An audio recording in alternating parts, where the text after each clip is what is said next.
Welcome to wish full ಅಡುಗೆ ಮನೆ. ಇವತ್ತು ಬೆಂಡೆಕಾಯಿಂದ ರೆಸಿಪಿ ಪ್ರತಿಭಾ. ಹೌದು ಆಶಾ, ನೋಡಿ ಎಷ್ಟು ಚೆನ್ನಾಗಿ ಬೆಂಡೆಕಾಯಿ ಇದೆ, ನೆದರಾಗುತ್ತೆ ಅಷ್ಟೇ ಎಳೆದಿದೆ. ಬೆಂಡೆಕಾಯಿ ಇದು ಉತ್ತರ ಕರ್ನಾಟಕದೊಂದು ಭಾರಿ ಫೇಮಸ್ ರೆಸಿಪಿ, ತುಂಬ ಅಂದರೆ ತುಂಬ ಒಳ್ಳೆ ರೆಸಿಪಿ ಅಂತಲೂ ಅನ್ಬೋದು. ಸೊ ಯಾವ ಥರ ಮಾಡೋದು ಅಂತ ನೋಡೋಣ. ಇಲ್ಲಿ ನೋಡಿ, ಬೆಂಡೆಕಾಯಿನ ತೊಳೆದು ಒರೆಸ್ಬಿಟ್ಟು ತೊಗೊಂಡಿರೋದು. ಇವಾಗ ಮುಂದೆ ಭಾಗ ಮತ್ತು ಹಿಂದಿನ ಭಾಗನ ಕಟ್ ಮಾಡಿಕೊಂಡು ಬೆಂಡೆಕಾಯಿನ ನಾವು ರೌಂಡಲ್ಲಿನೇ ಕಟ್ ಮಾಡ್ಕೋಬೇಕು ಅಷ್ಟೇ. ನೋಡಿ ಈ ಥರ ನೋಡಿ, ಎಲ್ಲ ಬೆಂಡೆಕಾಯಿನೂ ಈ ಥರ ಕಟ್ ಮಾಡ್ಕೊಂಡು ಬಂದಿರೋದು. ಕ್ವಾಂಟಿಟಿನ ನೋಡಿಬಿಟ್ಟು ಇಲ್ಲಿ ಬೆಂಡೆಕಾಯಿನ ನೀವು ತೊಗೋಬೋದು. ಇವಾಗ ನೆಕ್ಸ್ಟ್ ಇದು ಬೆಂಡೆಕಾಯಿನ ನೋಡಿ, ಒಂದು ಕಬ್ಬಿಣದ ಬಾಣಲಿನ ತೊಗೊಂಡ್ಬಿಟ್ಟು ಇದ್ರೊಳಗಡೆ ಬೆಂಡೆಕಾಯಿನ ಹಾಕ್ಕೊಳ್ಳೋಣ. ಇವಾಗ ಇದ್ರೊಳಗಡೆ 1 ಸ್ಪೂನಷ್ಟು ಎಣ್ಣೆನ ಹಾಕ್ಕೊಂಡು ಇದನ್ನು ಚೆನ್ನಾಗೆ ಹಸಿ ವಾಸನೆ ಮತ್ತು ಅಂಟು ಹೋಗೋ ತನಕನೂ ಹುರಿಬೇಕಷ್ಟೇ. ಸೊ ಇದ್ರ ಕಲರು ಚೇಂಜ್ ಆಗುತ್ತೆ. ನಾವೆಲ್ಲ ಬೆಂಡೆಕಾಯಿ ಪಲ್ಯಕ್ಕೆಲ್ಲ ಹೆಂಗೆ ಹುರಿತೀವಲ್ಲ ಆಶಾ, ಆ ಥರ ಇದನ್ನು ಹುರ್ಕೋಬೇಕು. ಸೊ ಇನ್ನೂ ಯಾರು ನೀವು ನಮ್ಮದು ವಾಟ್ಸಪ್ ಗ್ರೂಪನ್ನು ಜಾಯಿನ್ ಆಗಿಲ್ಲ ಅಂದರೆ ವಿಶ್ಫುಲ್ ಅಡುಗೆ ಮನೆ ವಾಟ್ಸಪ್ ಗ್ರೂಪ್ ಲಿಂಕನ್ನು ಡಿಸ್ಕ್ರಿಪ್ಷನ್ ಬಾಕ್ಸಲ್ಲಿ ಕೊಟ್ಟಿದ್ದೀವಿ. ಆ ಲಿಂಕ್ ಮೇಲೆ ಕ್ಲಿಕ್ ಮಾಡಿದರೆ ಸಾಕು, ನೀವು ನಮ್ಮ ಜೊತೆ ಕನೆಕ್ಟ್ ಆಗ್ತೀರಾ. ನಿಮ್ಗೆ ಏನೇ ಕ್ವರೀಸ್ ಆಗಿರ್ಬೋದು, ಡೌಟ್ಸ್ ಆಗಿರ್ಬೋದು, ಅಲ್ಲಿನೂ ಕೂಡ ನೀವು ನಮ್ಮ ಜೊತೆ ಕಮ್ಯುನಿಕೇಟ್ ಮಾಡ್ಬೋದು. ಇನ್ನೊಂದಂದರೆ ಉತ್ತರ ಕರ್ನಾಟಕದ ಸ್ಪೆಷಲ್ ಆಗಿರ್ಬೋದು, ಹಾಸನ ಬೆಂಗಳೂರು ಸ್ಪೆಷಲ್ ಮಸಾಲೆ ಖಾರಗಳು, ಸಾಂಬಾರು ಪುಡಿಗಳು ಆಗಿರ್ಬೋದು. 100% ಹೋಮ್ ಮೇಡು ಮತ್ತು ಪ್ಯೂರ್ ಆರ್ಗ್ಯಾನಿಕ್ಕು. ಯಾರಿಗಾದರೆ ಬೇಕಂದರೆ ವಾಟ್ಸಪ್ ನಂಬರು ಕೂಡ ಕೊಟ್ಟಿದ್ದೀವಿ ಡಿಸ್ಕ್ರಿಪ್ಷನ್ ಬಾಕ್ಸಲ್ಲಿ, ಅಲ್ಲಿ ನೀವು ಕಾಂಟ್ಯಾಕ್ಟ್ ಮಾಡಿದರೆ ನಿಮಗೆಲ್ಲ ಡೀಟೇಲ್ಸ್ ಸಿಗುತ್ತೆ. ನೋಡಿ, ಇಲ್ಲಿ ಬೆಂಡೆಕಾಯಿನ ಈ ಥರ ಹುರ್ಕೋಬೇಕು. ಇಲ್ಲಿ ನೀವು ನೋಡಿದ್ರಲ್ಲ, ತುಂಬ ಚೆನ್ನಾಗಿ ಹುರಿದಿದೆ.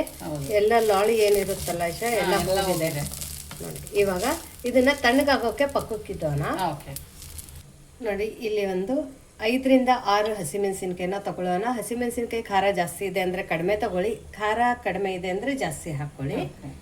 ಇದಕ್ಕೆ ಒಂದು ಸ್ವಲ್ಪ ಶುಂಠಿ ಹಾಕ್ಕೊಳ್ಳೋಣ, ಸ್ವಲ್ಪ ಬೆಳ್ಳುಳ್ಳಿನ ಹಾಕ್ಕೊಳ್ಳೋಣ, ಒಂದು 2 ಸ್ಪೂನಷ್ಟು ಹುರ್ಗಡ್ಲೆನ ಹಾಕ್ಕೊಳ್ಳೋಣ. ಇದಕ್ಕೆ ಫುಟಾಣಿ ಕೂಡ ಕರಿತೀವಿ.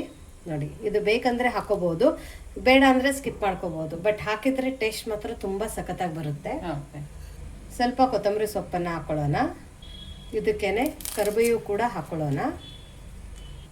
ಆಮೇಲೆ ಒಂದು ಅರ್ಧ ಸ್ಪೂನಷ್ಟು ಜೀರಿಗೆ ಹಾಕ್ಕೊಳ್ಳೋಣ.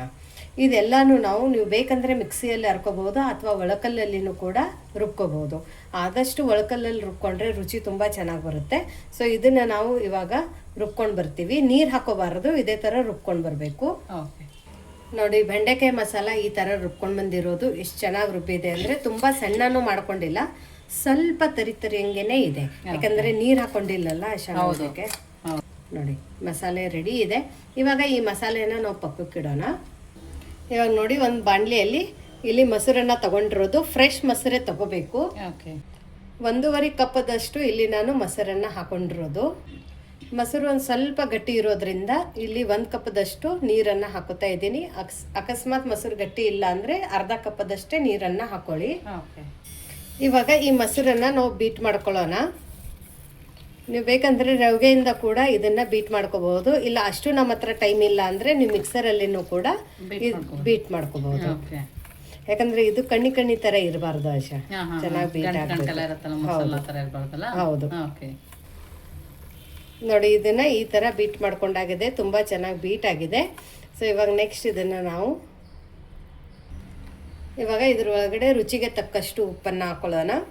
ಆಮೇಲೆ 1/4 ಸ್ಪೂನಷ್ಟು ಸುಮ್ಮನೆ ಫ್ಲೇವರ್ಗೋಸ್ಕರ ಒಂದು ಸ್ವಲ್ಪ ಸಕ್ಕರೆ ಹಾಕೊಳ್ಳೋಣ. ನಾವು ಸಕ್ಕರೆ ತಿನ್ನೋದೇ ಇಲ್ಲ ಅಂದರೆ ಸ್ಕಿಪ್ ಮಾಡ್ಕೋಬಹುದು, ಬಟ್ ಹಾಕಿದ್ರೆ ಮಾತ್ರ ತುಂಬ ಅಥೆಂಟಿಕ್ ಆಗಿ ಟೇಸ್ಟ್ ಬರುತ್ತೆ. ನೋಡಿ, ಇಲ್ಲಿ ಎಣ್ಣೆ ತುಂಬ ಚೆನ್ನಾಗಿ ಬಿಸಿ ಮಾಡ್ಕೊಂಡಿರೋದು, ಒಂದು ಸ್ವಲ್ಪ ಹೊಗೆ ಬರೋ ಥರನೇ ಬಿಸಿ ಮಾಡ್ಕೊಂಡಿರೋದು. ಸ್ವಲ್ಪ ಇದ್ರೊಳಗಡೆ ಸಾಸಿವೆ ಹಾಕೊಳ್ಳೋಣ, ಸ್ವಲ್ಪ ಜೀರಿಗೆ ಹಾಕೊಳ್ಳೋಣ, ಸ್ವಲ್ಪ ಹಿಂಗನ್ನು ಕೂಡ ಹಾಕೊಳ್ಳೋಣ, ಆಮೇಲೆ ಕರಿಬೇವು, ಆಮೇಲೆ ನಾವು ಮಾಡ್ಕೊಂಡಿರೋಂಥ ಮಸಾಲೆಯನ್ನು ಕೂಡ ಇದೇ ಎಣ್ಣೆ ಒಳಗಡೆ ಹಾಕೋಬೇಕು. ಸೊ ಎಣ್ಣೆ ಚೆನ್ನಾಗಿ ಬಿಸಿ ಆದ ನಂತರನೇ ಹಾಕೋಬೇಕು. ಇಲ್ಲ ಫ್ಲೇಮನ್ನು ಆನ್ ಇಟ್ಟು ನೀವು ಹುರ್ಕೊಂಡಿದ್ರೆ ಮನೆಯೆಲ್ಲ ಕಾಟ ಆಗುತ್ತೆ ಆಶಾ. ಸೊ ಹಾಗಾಗಿ ಇದೇ ಬಿಸಿಗೇನೆ ನಾವು ಇಲ್ಲಿ ಇಷ್ಟು ಹುರ್ಕೊಂಡ್ರೆ ಸಾಕು, ತುಂಬ ಚೆನ್ನಾಗಿ ಬರುತ್ತೆ. ನೀವು ಬೇಕಂದವರು ಅರಿಶಿಣದ ಪುಡಿ ಕೂಡ ಹಾಕೋಬಹುದು, ಬಟ್ ನಾವು ಇದಕ್ಕೆ ಅರಿಶಿಣದ ಪುಡಿ ಹಾಕಲ್ಲ ಆಶಾ, ನೋಡೋಕೆ ಚೆನ್ನಾಗಿರುತ್ತೆ ಅಂತ. ಹೌದು, ಮಸಾಲೆದು. ಹೌದು, ಅಕಸ್ಮಾತ್ ಮಸಾಲೆ ಜಾಸ್ತಿ ಆಗಿದೆ ಉಳಿದಿದೆ ಅಂದ್ರೂ ಕೂಡ ಅದನ್ನ ನೀವು ಹಿರಿಕೆ ಪಲ್ಯಗೆ ಅಥವಾ ನೀವು ಮನೆಯಲ್ಲಿ ಯಾವುದಾದ್ರೂ ಪಲ್ಯಗಳು ಮಾಡ್ತೀರಲ್ಲ ಅದನ್ನು ಕೂಡ ಯೂಸ್ ಮಾಡ್ಕೋಬಹುದು. ಇವಾಗ ಈ ಮಸಾಲೆ ಎಲ್ಲ ಚೆನ್ನಾಗಿ ಎಣ್ಣೆಯಲ್ಲಿ ಹುರಿದಿದೆ, ಇದನ್ನು ಈ ಮೊಸರು ಒಳಗಡೆ ಹಾಕೊಳ್ಳೋಣ. ಇವಾಗ ಇದೆಲ್ಲನೂ ನೀಟಾಗಿ ಮಿಕ್ಸ್ ಮಾಡ್ಕೊಳ್ಳೋಣ. ಓಕೆ. ತುಂಬ ಡಿಫ್ರೆಂಟಾಗಿ ತುಂಬ ಯುನೀಕ್ ಆಗಿದೆ. ಯಾವಾಗಾದರೆ ಅದೇ ಬೆಂಡೆಕಾಯಿ ಪಲ್ಯ ತಿಂದು ಬೇಜಾರಾದಾಗ, ಅದೇ ಸಾರು ತಿಂದು ಕೂಡ ಬೇಜಾರಾದಾಗ ಈ ಥರ ನೀವು ಅನ್ನಕ್ಕೂ ಆಗುತ್ತೆ, ಚಪಾತಿಗೂ ಆಗುತ್ತೆ, ಪುರಿಗೂ ಕೂಡ ತುಂಬ ಸಖತ್ತಾಗಿರುತ್ತೆ, ಪರಾಟಗಳಿಗೆ ತುಂಬ ಚೆನ್ನಾಗಿರುತ್ತೆ. ಸೊ ಈ ಥರ ಒಂದು ರೆಸಿಪಿನ ಟ್ರೈ ಮಾಡ್ಬೋದು. ನೋಡಿ ಇವಾಗ ಇದು ಮಿಕ್ಸ್ ಆಗಿದೆ. ಇವಾಗ ಇದ್ರ ಒಳಗಡೆ ನಾವು ಹುರಿದಿರುವಂಥ ಬೆಂಡೆಕಾಯಿನ ಹಾಕೊಳ್ಳೋಣ. ಓಕೆ. ನಮ್ಮಲ್ಲಿ ಹೊಲಕ್ಕೆಲ್ಲ ಹೋಗ್ತಾರಲ್ಲ ಆಶಾ, ಎಮರ್ಜೆನ್ಸಿಲೂ ಕೂಡ ಈ ಥರ ಬೆಂಡೆಕಾಯ್ದು ಡೈಲಿ, ಅದು ಬೇಸಿಗೆಯಲ್ಲಂತೂ ಕಂಪಲ್ಸರಿ ಮಾಡ್ಕೊಂಡು ಹೋಗ್ತಾರೆ. ದಿಢೀರ್ ಅಂತ ಆಗುತ್ತಲ್ಲ ಪ್ರತಿಭಾ? ಹೌದು, ಅನ್ನಕ್ಕೂ ಆಗುತ್ತೆ. ಆಮೇಲೆ ನಮ್ಮ ಜೋಳದ ರೊಟ್ಟಿ, ಕಡಕ್ ರೊಟ್ಟಿ, ಜೋಳದ್ದು ಸಜ್ಜಿ ರೊಟ್ಟಿ ಎಲ್ಲ ಮುರ್ಕೊಂಡು ಮೇಲ್ಗಡೆ ಇದನ್ನು ಹಾಕೊಂಡು ಚಟ್ನಿ ಪುಡಿ ಹಾಕೊಂಡು ತಿಂತಾರೆ. ತುಂಬ ಸಖತ್ತಾಗಿರುತ್ತೆ. ನೋಡಿ ಇದನ್ನು ಕೂಡ ಮಿಕ್ಸ್ ಆಗಿದೆ ನೋಡಿ. ಮೇಲ್ಗಡೆ ಒಂದು ಸ್ವಲ್ಪ ಕೊತ್ತಂಬರಿ ಸೊಪ್ಪನ್ನು ಉದುರಿಸ್ಬಿಟ್ಟು ಮಿಕ್ಸ್ ಮಾಡ್ಕೊಳ್ಳೋಣ. ನಿಮಗೆ ಇವತ್ತಿಂದ ಈ ರೆಸಿಪಿ ಹೇಗೆ ಅನ್ನಿಸ್ತು ಅಂತ ಕಮೆಂಟ್ ಮೂಲಕ ತಿಳಿಸೋದನ್ನು ಮರಿಬೇಡಿ. ನೀವು ಬೆಂಡೆಕಾಯ್ದು ಮೊಸರಲ್ಲಿ ಇನ್ನೂ ಯಾವ ಥರ ಪಲ್ಯಗಳು ಅಥವಾ ಯಾವ ಥರ ಗೊಜ್ಜನ್ನು ಮಾಡ್ತೀರಂತನೂ ಕಮೆಂಟ್ ಮೂಲಕ ತಿಳಿಸೋದನ್ನು ಮರಿಬೇಡಿ. ಆಮೇಲೆ ಈ ರೆಸಿಪಿ ಟ್ರೈ ಮಾಡೋದಂತೂ ಮರಿಬೇಡಿ. ಖಂಡಿತ ಟ್ರೈ ಮಾಡಿ, ದಿಢೀರಂತ ಆಗುತ್ತೆ. ಇವಾಗ ಇದನ್ನು ನೋಡಿ, ಬಿಸಿ ಬಿಸಿ ಅನ್ನದ ಜೊತೆಗೆ ಇದು ಮೊಸರು ಬೆಂಡೆಕಾಯಿ ಸಖತ್ತಾಗಿರುತ್ತೆ. ನೋಡಿದ್ರೆ ಬಾಯಲ್ಲಿ ನೀರು ಬರುತ್ತೆ, ಅಷ್ಟು ಚೆನ್ನಾಗಿದೆ. ಯಾಕಂದರೆ ಫ್ಲೇವರು ಹಾಗೆ ಬರ್ತಾ ಇದೆ. ಹೌದು, ನಿಜ. ಮತ್ತು ನೀವು ಈ ಥರ ಗಾರ್ನಿಷ್ ಮಾಡಿಕೊಟ್ರೆ ಅಂತೂ ಯಾರೂ ಬೇಡ ಅನ್ನಲ್ಲ. ಇದಕ್ಕೆ ನಮ್ಮದು ಲಿಂಬಿಕಾಯಿ ಉಪ್ಪಿನಕಾಯಿ, ಇದಕ್ಕೆ ಸೈಡ್ ಡಿಶ್ ಆಗಿ ನಾವು ಪುಟ್ಟಿಕಾಯಿದು ವಡಿನ ಮಾಡ್ಕೊಂಡಿದ್ವಿ ನೋಡಿ. ಎಣ್ಣೆ ಇಲ್ಲದೆ ತುಂಬ ಕಡಿಮೆ ಎಣ್ಣೆಯಲ್ಲಿ ಮಾಡ್ಕೊಂಡಿರುವಂಥ ಈ ಪುಟ್ಟಿಕಾಯಿ ವಡೆ ಈ ಥರ ಸೈಡ್ ಡಿಶ್ ಆಗಿನೂ ನಾವು ತಿನ್ಕೋಬೋದು. ಈ ರೆಸಿಪಿ ಬೇಕಂದರೆ ವಿಡಿಯೋ ಡಿಸ್ಕ್ರಿಪ್ಷನಲ್ಲಿ ಈ ವಿಡಿಯೋ ಲಿಂಕ್ ಇದೆ. ಸೊ ಅಲ್ಲಿ ನೀವು ಕ್ಲಿಕ್ ಮಾಡಿದರೆ ನಿಮಗೆ ಈ ರೆಸಿಪಿ ಸಿಗುತ್ತೆ. ತುಂಬ ಸಖತ್ತಾಗಿದೆ, ತುಂಬ ಹೆಲ್ದಿಯಾಗಿದೆ. ಇದು ಪುಟ್ಟಿಕಾಯಿದು. ನಿಮ್ಮ ಸೈಡು ಆಶಾ ಮಂಗಳೂರು ಸೌತೆಕಾಯಿ. ಹೌದು, ಮಂಗಳೂರು ಸೌತೆಕಾಯಿ ನೋಡಿ, ತುಂಬ ಸಖತ್ತಾಗಿದೆ ಈ ವಡಿ ರೆಸಿಪಿ. ಸೊ ಇದನ್ನು ಕೂಡ ನೀವು ಟ್ರೈ ಮಾಡ್ಬೋದು. ಈ ಥರ ಸೈಡ್ ಡಿಶ್ ಆಗಿನೂ ನಾವು ತಿನ್ಕೋಬೋದು. ನೋಡಿ ಇದನ್ನು ಈ ಥರ ಕಲಿಸ್ಕೊಂಡು ತಿಂತಾ ಇದ್ದರೆ ಸ್ವರ್ಗ. ಆಮೇಲೆ ಇದ್ರ ಜೊತೆ ಇದನ್ನು ಹಚ್ಕೊಂಡು ತಿನ್ಬೇಕು ಆಶಾ. ನೋಡು ಆಶಾ, ಟೇಸ್ಟು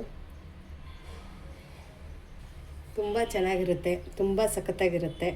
ನೋಡಿದ್ರೆ ನನಗೆ ಬಾಯಲ್ಲಿ ನೀರು ಬರ್ತಾ ಇದೆ, ವೇಟ್ ಮಾಡೋಕ್ಕಾಗ್ತಾ ಇಲ್ಲ. ತುಂಬ ಅಂದರೆ ತುಂಬ ಚೆನ್ನಾಗಿದೆ ಪ್ರತಿಭಾ. A1 ರೆಸಿಪಿ ಅಂತ ಅನ್ಬೋದು. ಎಲ್ಲ ರೆಸಿಪಿಗೂ ಹಿಂದೆ ಹಾಕುವಂಥ ಒಂದು ರೆಸಿಪಿ ಅಂತಲೂ ಅನ್ಬೋದು. ದಿಢೀರ್ ಅಂತ ಮಾಡ್ಕೋಬೋದು.